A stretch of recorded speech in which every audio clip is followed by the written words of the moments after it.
Saudara, dari survei Litbang Kompas terlihat mayoritas responden menyatakan puas dengan kinerja pemerintah di bidang hukum, namun bukan berarti kondisi ini lepas dari kritik.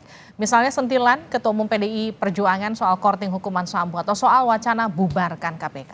Apa langkah yang bisa dilakukan pemerintah mempertahankan tren positif di bidang penegakan hukum? Kita akan sapa peneliti Litbang Kompas, Rangga Eka Sakti. Mas Rangga, selamat malam. Ya, selamat malam Mbak Livi. Ada juga anggota Komisi 3 DPR, Taufik Basari. Mas Tobas, selamat malam.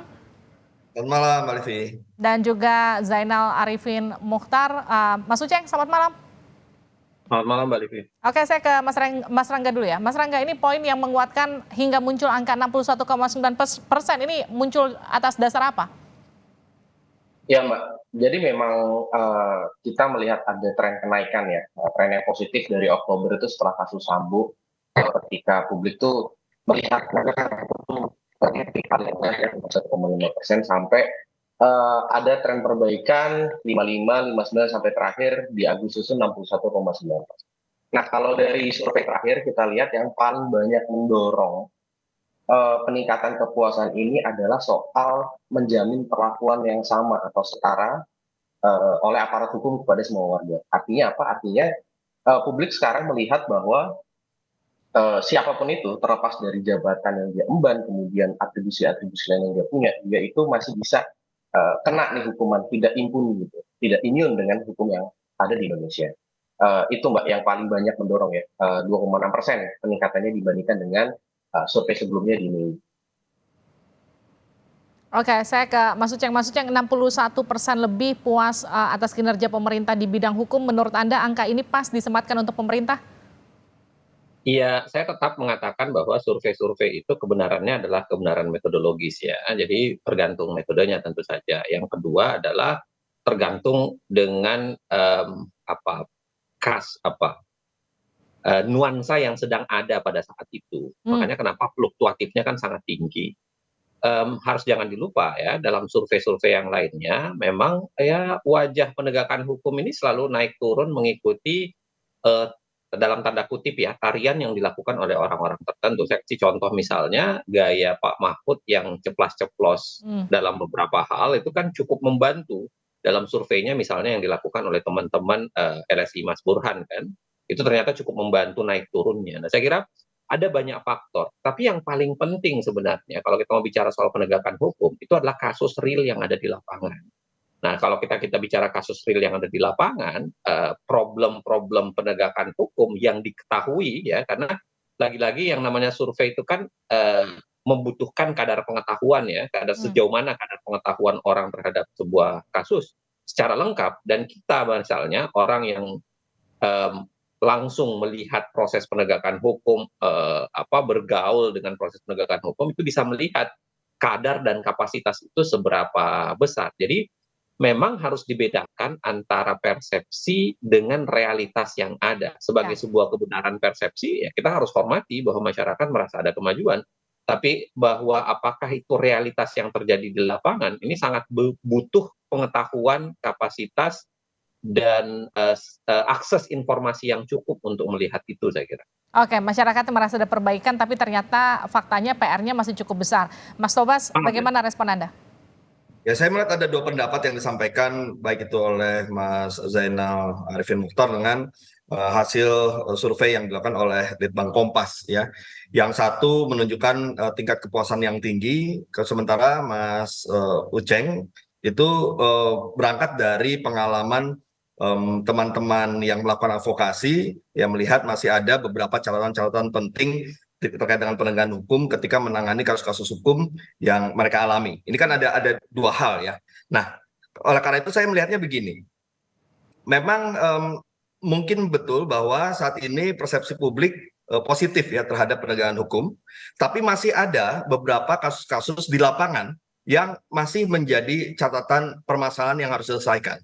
Artinya, saya melihat hasil survei dari Litbang Kompas ini harus menjadi tantangan dan lecutan bagi aparat penegak hukum untuk bisa mempertahankan atau menaikkan kepercayaan publik. Yang kedua, menyelesaikan catatan-catatan yang tadi disampaikan oleh Mas Uceng tadi, ya, bahwa masih ada beberapa kasus-kasus yang dianggap belum selesai dan sebagainya. Itu yang pertama. Yang kedua, saya juga melihat memang ada gap ya antara apa yang dilakukan oleh petinggi-petinggi instansi penegak hukum, oleh Jaksa Agung, oleh Kapolri, dengan apa yang dilakukan oleh personal-personal yang di bawahnya. Hmm. Nah, selama ini kan kita pernah mendengar ada no viral no justice, gitu ya. Nah, kenapa no viral no justice ini sempat mencuat?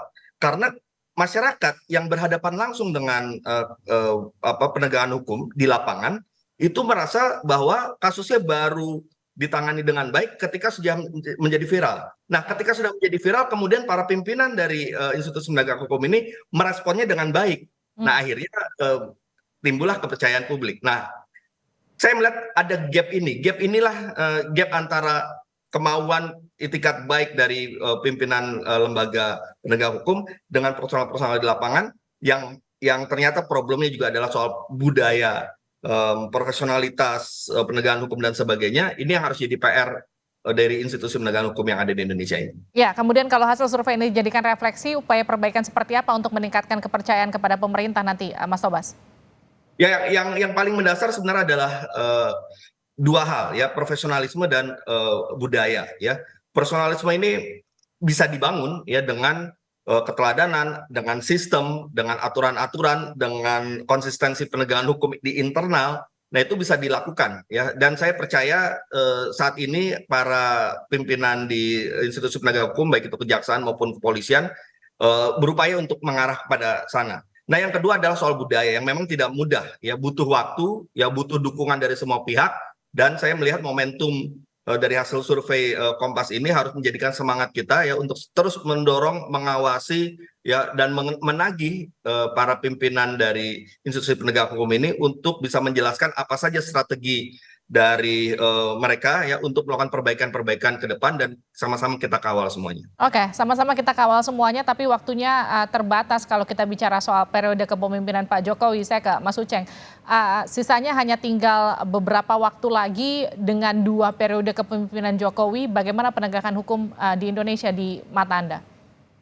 Saya kira ada begini ya, yang pertama tentu saja sebenarnya kalau bicara soal bagaimana rapor Pak Jokowi di segala wilayah hukum, saya kira memang masih buruk ya, paling tidak dari kami yang banyak berkecimpung di wilayah hukum.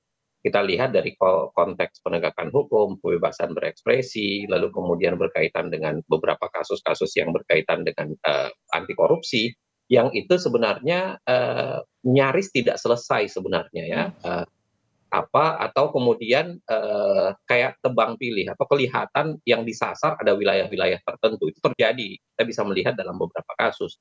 Nah, yang kedua saya kira pekerjaan rumah itu selalu masih berbicara soal kapasitas dan kapasitas sebenarnya, kemauan sesungguhnya pada sederhananya, kemauan dari aparat penegak hukum untuk melakukan sesuatu. Karena pekerjaan rumah terbesar dalam penegakan hukum sebenarnya adalah ya kemauan itu tadi. Hampir sebagian besar kasus-kasus yang memang ada kemauan itu akan berjalan. Tapi begitu ada kasus yang berkaitan dengan kemauan, dan itu bisa jadi dekat dengan kepentingan politik, itu tidak berjalan sama sekali. Dan yang ketiga adalah saya kira komitmen. Komitmen ini yang paling penting. Saya ingin mengatakan begini, Pak Jokowi dulu mengatakan menguatkan KPK, tapi begitu partai-partai ingin mengubah undang-undang KPK, kan dengan mudah dia berbelok dan ikut untuk mengubah undang-undang KPK dengan alasan bahwa ya ini keinginan partai-partai. Makanya menjadi lucu ketika Bu Mega kemudian mengkritisi kinerja KPK yang sekarang memburuk katanya. Padahal saya kira PDIP adalah salah satu partai yang sangat getol untuk mengubah undang-undang KPK kala itu, dan hasilnya kan kita peroleh sekarang sebenarnya. Ke Mas Rangga terakhir, Mas Rangga, ini kan 76% masyarakat masih punya keyakinan pemerintah bisa terus memperbaiki kinerja di bidang penegakan hukum. Waktunya terbatas, 76% masyarakatnya yakin akan seperti apa nanti kalau Mas Rangga melihatnya dari hasil survei? Ya, jadi memang saya nyambung ke Pak Uceng juga ya, bahwa memang survei itu kan menangkap persepsi publik yang tentu tidak memiliki akses informasi dan pemahaman hukum sedalam teman-teman yang berkecimpung di sana gitu. Jadi memang persepsi ini sangat terbawa oleh apa yang sedang terjadi. Misalnya kan pada periode sekarang penjaminan pelaksanaan hukum itu mungkin sedang baik karena adanya kasus-kasus high profile yang kemarin tercokok gitu. korupsi. Ya. Sebutlah kasus BTS, kemudian Basarnas. Nah, ketika misalnya kasus-kasus tersebut itu tidak mampu untuk dituntaskan oleh aparat penegak hukum, saya bisa lihat bahwa kemungkinan nanti ke depannya, nah ini akan turun lagi nih.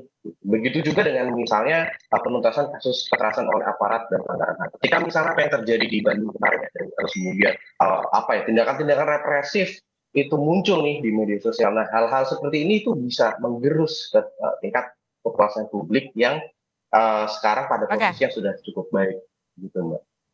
Baik, terima kasih telah bergabung bersama kami di Sapa Indonesia Malam, Mas Uceng, Mas Rangga, dan juga Mas Tobas. Tentu bagaimana kemudian harapan masyarakat lewat survei Litbang Kompas ini bisa betul-betul diimplementasikan pemerintah lewat paling tidak perbaikan-perbaikan di bidang hukum nanti ke depannya. Terima kasih.